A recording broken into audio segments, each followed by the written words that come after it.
কৃষাণুর মা বাবা মিঠির সব কিছু মেনে নিলেও মিথ্যেটা কিছুতেই মানতে পারবে না।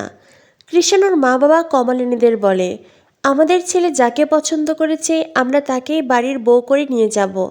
তবে হ্যাঁ, আমরা কখনো মিথ্যে সহ্য করতে পারি না। অন্যদিকে রশ্মি সকলের সামনে হাটে হাড়ি ভাঙে।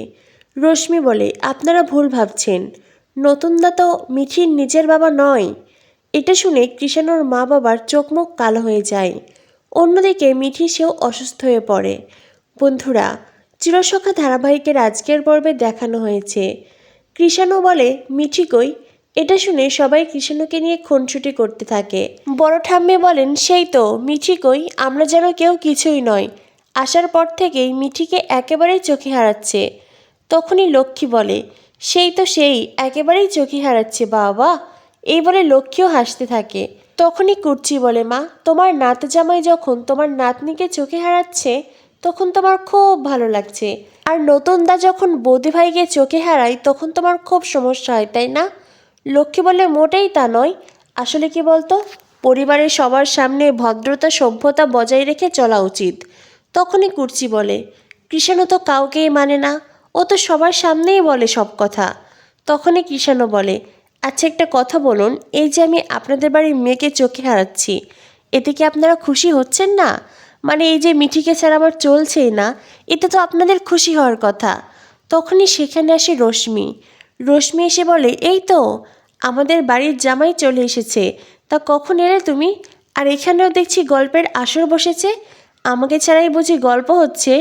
তখনই কর্চির বর অয়নদীপ বলে, না মানে আপনি যদি আড়ালে চলে যান তো আমরা আপনাকে সঙ্গ দেব কি করে?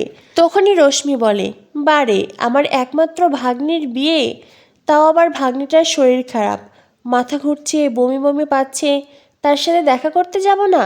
তাই তো মিঠির সাথে কথা বলতে গিয়েছিলাম।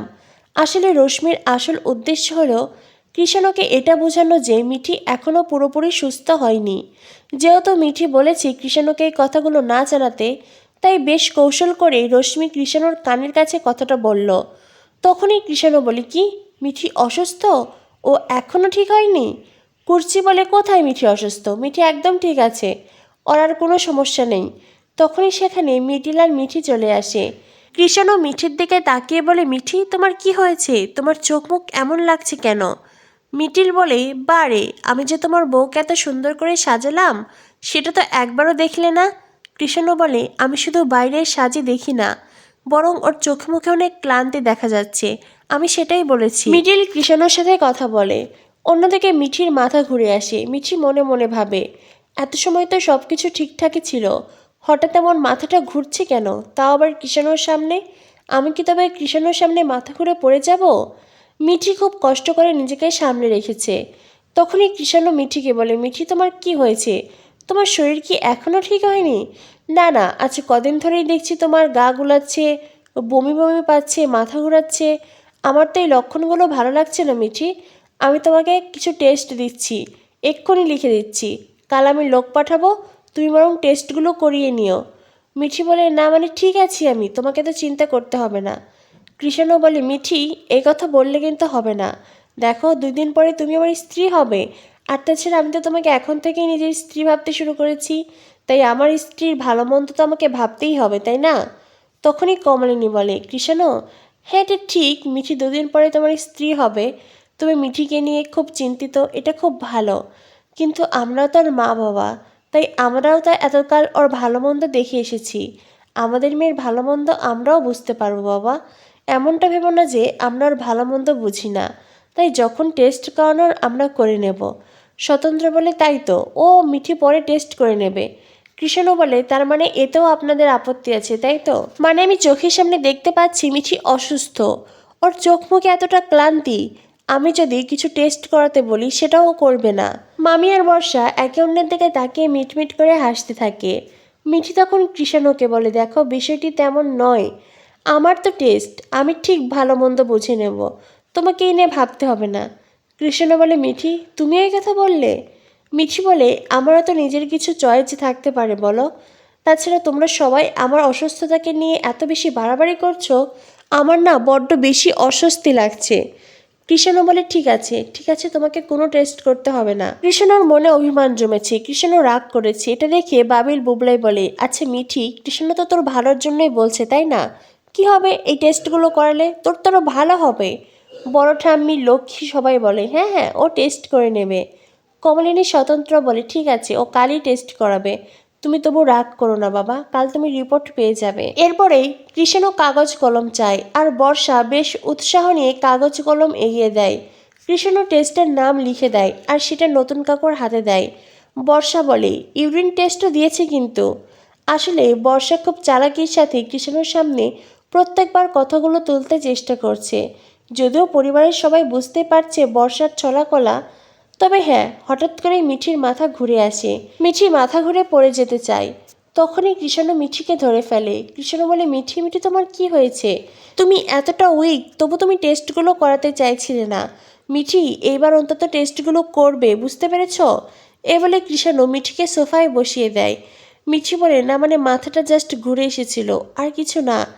কৃষাণু বলে এগুলোই তো কেন হচ্ছে সেটা জানা দরকার। মিঠি বলে এখন আমি ঠিক আছি। তখনই রশ্মি বলে আমার মনে হয় মিঠির পেটে হয়তো আলসার জাতীয় কিছু হয়েছে, সেজন্যই ওর এমন অস্বস্তি হচ্ছে। তখনই লক্ষ্মী বলে যাই হোক না কেন, ওর বর যখন ডাক্তার ঠিক ওকে সারিয়ে তুলবে। পেটে ওষুধ পড়লেই পেট একেবারে ঠান্ডা হয়ে যাবে।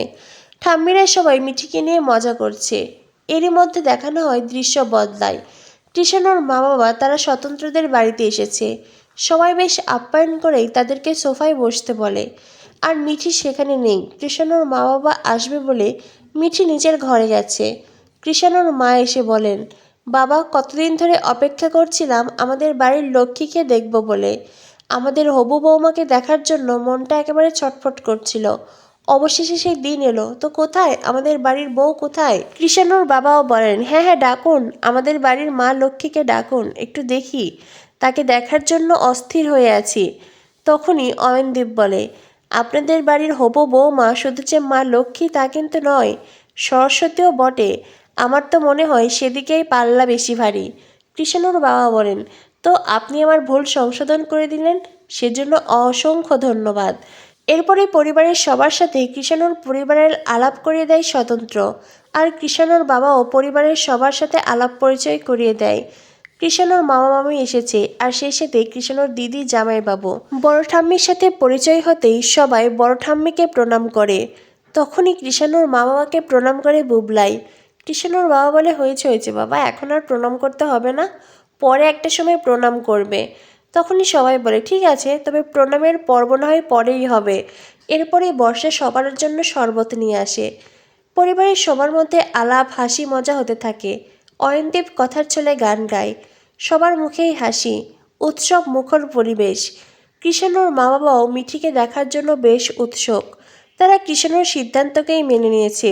শুধুমাত্র সেই মেয়েটি যেন তাদের ছেলেকে না ঠকায়, এতটুকুই তাদের আবদার। যেহেতু কৃষাণু তার জীবন তার নিজের সম্পর্কে কিছু মিথ্যে বলেনি, তাই যে মেয়েটি তার বউ হবে সেও যেন সততার সাথে কৃষাণুর জীবনে আসে। কৃষাণুর পরিবারের সবাই ভীষণ ভালো, সবার ভদ্রতা সভ্যতা আছে, ঠিক কৃষাণু যেমন ঠিক তেমনই। সন্তানদের খুব ভালোভাবে মানুষ করেছে কৃষাণুর মা বাবা। অন্যদিকে কৃষাণুর পরিবারও এই পরিবার সম্পর্কে কমলিনীদের সম্পর্কে ভালো ভালো কথা বলে। তাদের ছেলে সঠিক পরিবার নির্বাচন করেছে, তাই তারা সবাই খুব খুশি। সেই খুশির মাঝে হঠাৎ করেই রশ্মির একটা কথায় সকলের মুখ কালো হয়ে যায়। কথার ছলে হঠাৎ করেই রশ্মি বলে ওঠে আপনারা ভুল ভাবছেন, নতুন দাতাও এদের নিজের বাবা নয়। এটা শুনে কৃষাণুর মা বাবার চোখ মুখ কালো হয়ে যায়। সবাই বেশ অস্বস্তিতে পড়ে যায়। তো বন্ধুরা, কি হতে চলেছে চিরসখা ধারাবাহিকে? চিরসখা ধারাবাহিকের পরবর্তী আপডেট পেতে আমাদের সাথেই থেকো। ধন্যবাদ সবাইকে।